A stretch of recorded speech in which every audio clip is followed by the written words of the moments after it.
પહેલાં મહુવા ઓર્ડર કર્યો, પછી દાહોદ કર્યો અને મારે ભાવનગર પ્રતિબંધ હતો.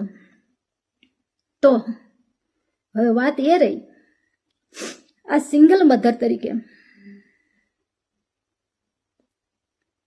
મારી ફરજ હોય, મારી જવાબદારી હોય, મારે 9 વર્ષનું બાળક હોય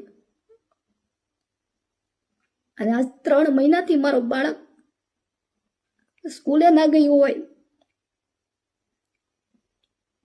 મારું ઘર રીમા ઝાલા દ્વારા તદ્દન ખોટા ગુના દાખલ કરીને વેર વિખેર કરી નાખવામાં આવ્યું હોય,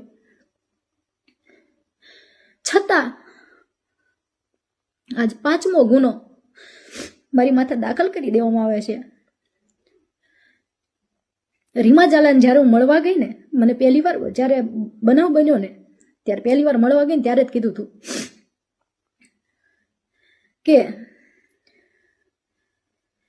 તારી જિંદગી કે તારી અને તારા પરિવારની જિંદગી કે બરબાદ કરી દેશે.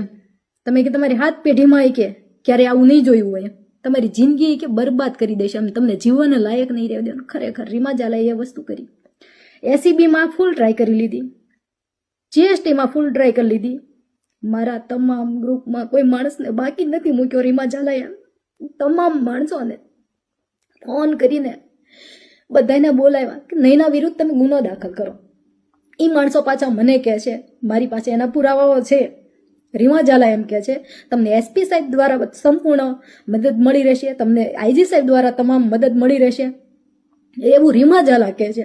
તમે ક્યાંય બિંદાસ, તમે ક્યાંય ડરોમાં, હું તમારી હારે છું, તમે નૈના વિરુદ્ધ ગુનો દાખલ કરો. એટલે હું એ કહેવા માંગુ છું કે મેં કોનું ખરાબ કર્યું છે, કે મારો કોણ દુશ્મન છે, કે આટલી હદે હું કામ મને આટલી ટોર્ચર કરે છે, આજ મને મરવા મજબૂર કરી દીધી છે.